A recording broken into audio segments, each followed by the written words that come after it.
Halo Sobat Internet, perkenalkan saya Igede Gatama. Saya diabdi sebagai Ketua Koordinator Bidang Organisasi dan Keanggotaan.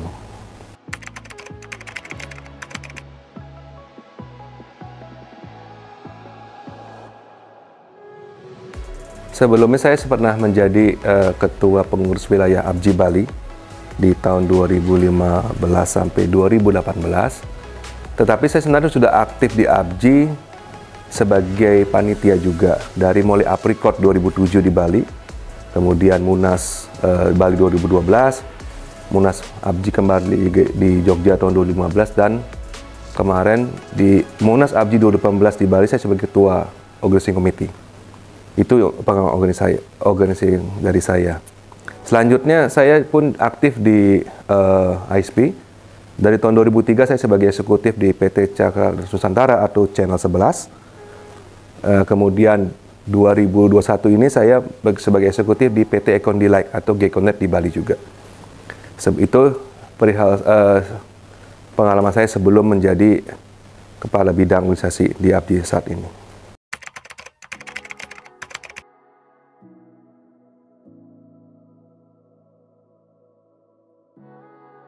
Baik, jadi karena memang organisasi itu passion saya.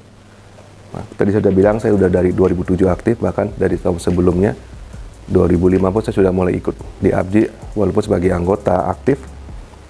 Nah, pada saat saya ketua Pengwil, di sana saya terpacu untuk mungkin saya harus maju ke pusat untuk membesarkan ABJI lebih bagus lagi.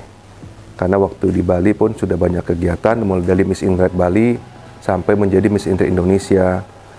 Walaupun sekarang program itu sudah tidak dilanjutkan lagi oleh ABJI, mungkin dirubah dengan program yang lain. Jadi motif saya adalah untuk ABJI agar lebih maju lagi, lebih terbuka, lebih transparansi, dan keanggotaan semakin meluas di seluruh Indonesia.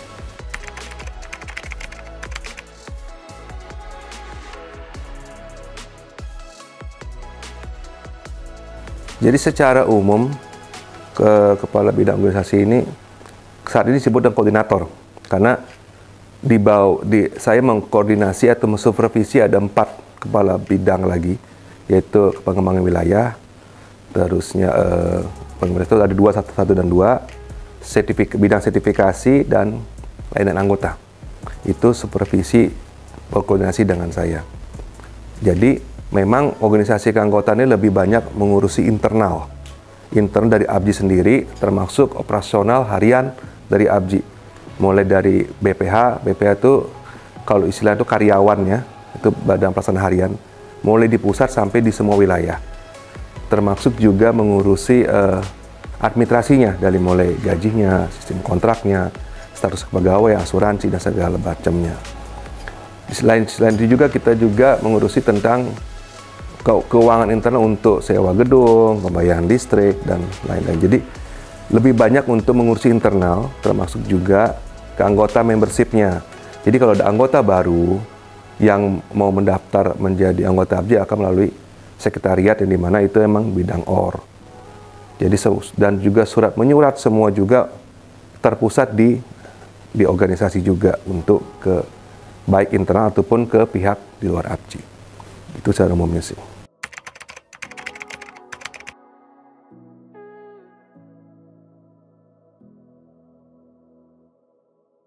Mungkin akan saya jelaskan sedikit. Jadi memang di ABJI ada kepala BPH atau yang lebih istilah kerennya direktur eksekutif sih ya. Karena memang dia membawahi berapa manajer. Ada manajer general affairs, ada manajer finance, manajer accounting, dan juga teknis NOC. Itu dikepalai oleh kepala BPH. Kenapa ada kepala BPH? Karena ABJI itu memiliki banyak BPH di seluruh Indonesia. Total sekarang ada 60. Kalau semua tidak terkoordinir ke satu titik istilahnya, kalau semua dilempar pengurusnya yang keteteran. Jadi memang kita membutuhkan satu orang yang berfungsi sebagai koordinasi antara BPH dengan pengurus. Karena pengurus lebih banyak ke kebijakan. Kebijakan segala macam itu ada di pengurus. Sedangkan kepala BPH hanya lebih ke pelaksana teknis. Dia lebih pelaksana teknis untuk menjabarkan apa kebijakan pengurus ini ke bidang masing-masing ada di BPH itu. Itu secara garis besarnya kenapa harus ada kepala BPH. Kalau tidak, akan sangat kacau garis koordinasinya. Karena dengan BPH sekian banyak, nanti semua akan langsung masing-masing ke pengurus, ya akan sangat istilahnya jalur koordinasinya yang jadi nggak bagus, jadinya rancu, tidak ada SOP segala macam, jadi berantakan. Makanya diperlukanlah satu orang yang mengepalai semua BPH, jadi pengurus lebih gampang untuk berkoordinasi dengan kepala BPH-nya sebelum ke BPH langsung di bawahnya. Itu sih sebenarnya basic atau intinya kenapa ada kepala BPH. Dan itu juga membedakan dengan pengurus, karena pengurus lebih megang ke kebijakan. Kebijakan semua ada di pengurus, kepala BPH tidak mengeluarkan kebijakan. Karena dia hanya menjalankan apa yang sudah ditetapkan oleh pengurus dan menjabarkan secara teknis kepada BPH di bawahnya lagi. Jadi ada kepala BPH, ada BPH. BPH ini kan sebutan untuk semua istilahnya badan pelaksanaan harian yang ada di APJI, dan itu ada satu orang sebagai kepala BPH-nya. Dan di bawah kepala BPH ada beberapa manajer. Jadi itu maksudnya. Bukan kepala BPH banyak, tidak. Kepala BPH satu.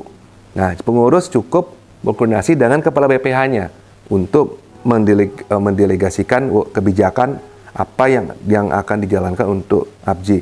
Nah, kepala BPH inilah yang akan turun ke bawah, ke BPH lain di bawahnya sebagai pelaksana teknis, menjalankan semua kebijakan yang ada. Jadi kepala BPH hanya satu. Nah, cuma satu inilah yang sebagai garis koordinasi untuk ke ini. Lebih memudahkan itu dibandingkan kalau semua BPH langsung ke pengurus, ya pasti pusing pengurusnya karena terlalu banyak. Itu maksudnya. Jadi kepala BPH hanya satu. Saya tegaskan lagi, kepala BPH hanya satu, BPH itu ada 60 se-Indonesia.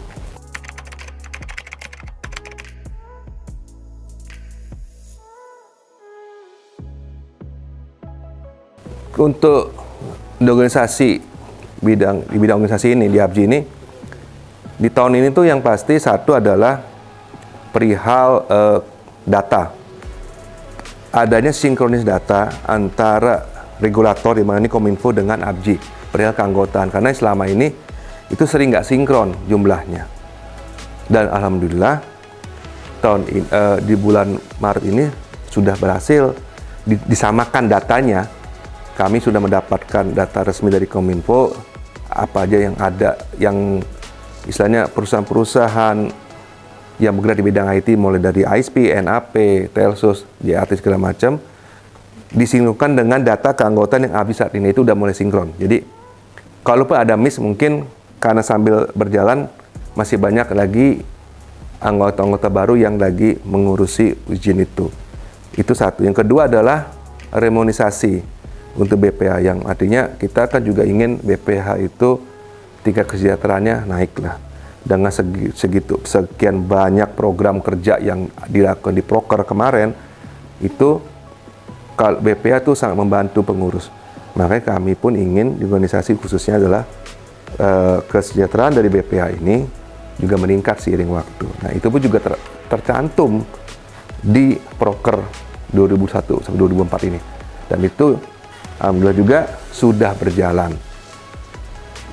Nah, yang selanjutnya adalah di akhir tahun ini terbentuknya Pokja, ada RT, karena emang ada proker, perintah proker ini ada perubahan ADRT yang dimana ADRT APJI ini akan disempurnakan dan akan disahkan di tahun depan 2003. Nah, sedangkan proker sendiri itu akan terjadi di tahun ini, kemungkinan di akhir tahun.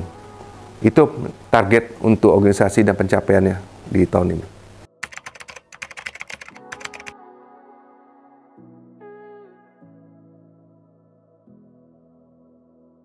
Sebenarnya simpel. Saya mengutip sedikit visi misi dari Ketua Umum sekarang, Muhammad Arif Angga. APJI itu harus menjadi rumah kita. Jadi APJI ini dalam arti rumah kita secara harafiah, benar-benar tempat wadah semua perusahaan yang bergerak di bidang internet itu, APJI itu sebagai rumahnya.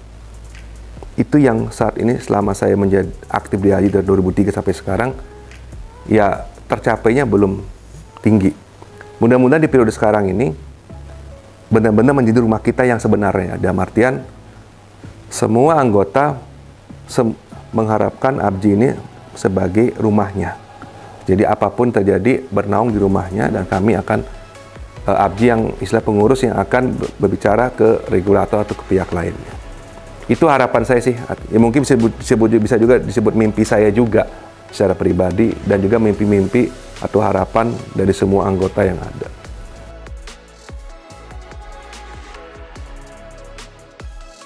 Sobat internet, matur suwun semua ya sudah menonton video ini.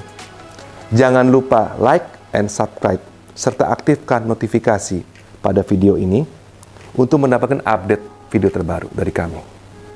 Sampai jumpa lagi. Indonesia terkoneksi, makin digital, makin maju.